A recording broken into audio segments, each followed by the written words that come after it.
දැන් රජ්ජුරු එන ඔන්න මාලිගාවේ බිසෝන් වහන්සේ හම්බ වෙන එනවා දැන්. ආවට පස්සේ අර හොර සැමියා දැන් සඳලු තලේ බිසෝන් වහන්සේත් එක්ක මේ අර ආදර බස් තෙපලමින් ඉන්නවා. දැන් රජ්ජුරු වෙනවා කියලා දැනගත්තා. දැන් මොකද කරන්නේ? දැන් මේක කරන්න වෙන්නේ නැහැ. ඊට පස්සේ රජ්ජුරු වෙනවා කියලා දැනගෙන ඉවත් වෙලා ගියා. ඉවත් වෙලා ගියා හෝ ඇතුලේ හැංගුණා. හොඳ මට හරියට මේ අවස්ථාව මතක නැහැ. ඊට පස්සේ රජ්ජුරු ඇවිල්ලා ඉතින් ඔන්න ඔහම ඉතින් ඇතුලේ හැංගුණා ඒ හොර සැමියා.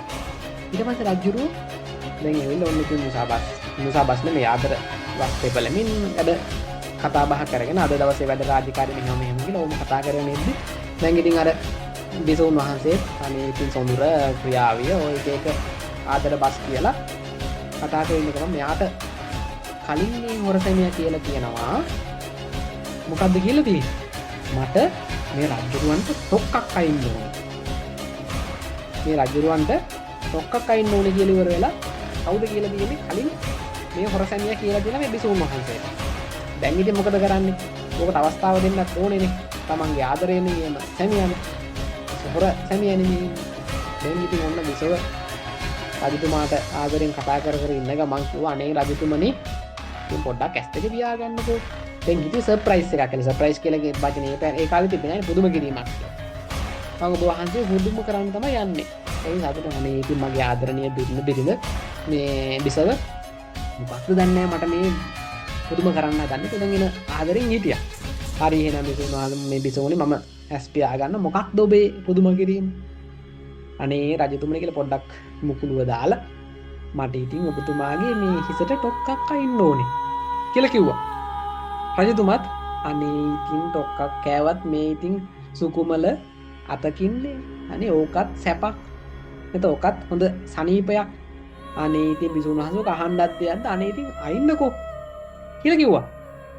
දැන් බිසෝන් වහන්සේටද මේ ටොක්ක අයින්න ඕන වෙලා තිබ්බේ නැත්තම් හොර සැමියාටද? කියමු බලන්න දැන් මං කී කතාව කියාගෙන ආවනේ. කාටද මේ ටොක්ක අයින්න ඕන වෙලා තිබ්බේ රජුරවන්ට? ඈ? හොර සැමියාට තමයි අයින්න ඕන තිබ්බේ. දැන් බිසෝන් වහන්සේ මොකද කරේ? හරි. දෙන්නම් ඔබට කියලා ඉවර රජුරු හිතුවේ දැන් බිසෝන් වහන්සේ ටොක්ක අයින්නවා කියලානේ. කියලා ඔළුව අත ගාලා ඉවර වෙලා බිසෝන් වහන්සේ අයින් වුණා. අර හොර සැමියා ඇවිල්ලා ඇන්න කියලා මෙන්න මෙතනින් දැලි මෙතනින් ඇන්න කියලා තමයි කියන්නේ. ඔන්න ඉතින් ඇනලා තියෙනවා දවල්තරු පේන රජුරු බැලුවා මේ කවුද යකෝ බිසෝන් වහන්සේට මෙච්චර ශක්තියක් තියෙනවද කියලා දැන් රජුරු එන වේදනාවයි ඉතින් කතාව අපිට ඉතින් එහාට වැදගත් වෙන්නේ මට මෙතන කියන්න අවශ්‍ය උනේ රජුරු බලෙන් ඉවත රක්කවන්න ගිහිල්ලා අර බිසවට අන්තිමේදී මෙතනදී උපහාසාත්මකව මේ කතාව එළි දක්වනවා අන්ධ භූත ජාතකය තුළින් මනෝවිද්‍යාත්මක විවරණයක් කරමින් මේ උපදේශය ලබා දෙනවා බලෙන් කවුරුත් තියාගන්න යන්න එපා බලෙන් තියාගන්න කිව්වොත් මෙන්න මේක තමයි වෙන්නේ ප්‍රේම සම්බන්ධය පටන් ගද්දී කොල්ල රෙස්පෙක්ට් එකකින් ඉන්නවනම් තමුත් රෙස්පෙක්ට් වෙන්න බලන්න ප්‍රේම සම්බන්ධයකදී තරුණිය වෙන රෙස්පෙක්ට් එක ලොකු සීන් එකක ඉන්නවනම් මොනුත් ඒ විදිහට ඉන්න බලන්න අන්න එතකොට අර සැර බාල වෙනවා.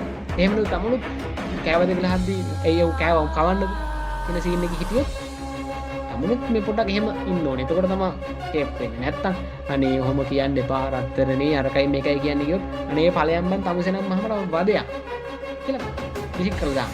එහෙම කොට රෙස්පෙක්ට් එකකින් කිව්වොත් ඉන්නවනම් ඉන්නේ නැත්තම් යයි. බලෙන් තියාගන්න ඕනේ නේ කවුරු.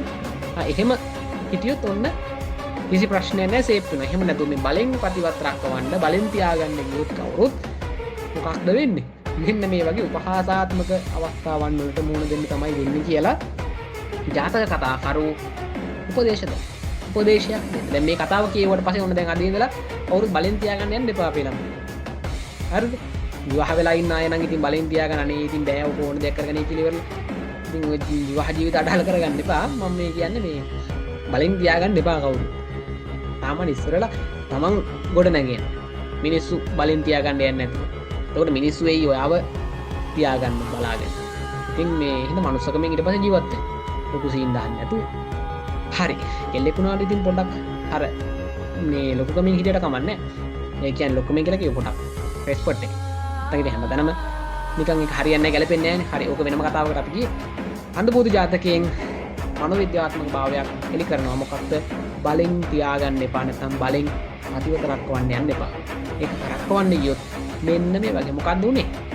දැන් මෙයාගේ බිරිඳ විශ්වාස කරලා උඩ මහල් තලයට තිබ්බා මේ බිරිඳ වෙන ඇසුරක් ලබන්න නැති වෙන්න.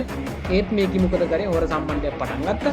ඊට පස්සේ හොර ස්වාමියාට අවශ්‍ය කරන විදිහට මොකක්ද උනේ?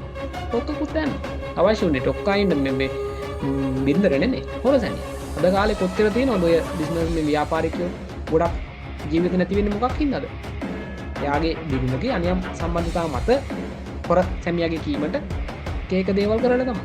ඉතින් ඒ හින්දා මේ ගොඩක් පරිස්සමට වැඩි කරගන්න ඕන. ජාතක කතාවල එක උපදේශයක් දෙනවා මනෝවිද්‍යාත්මකව පුද්ගල මනෝභාවයක් විවරණය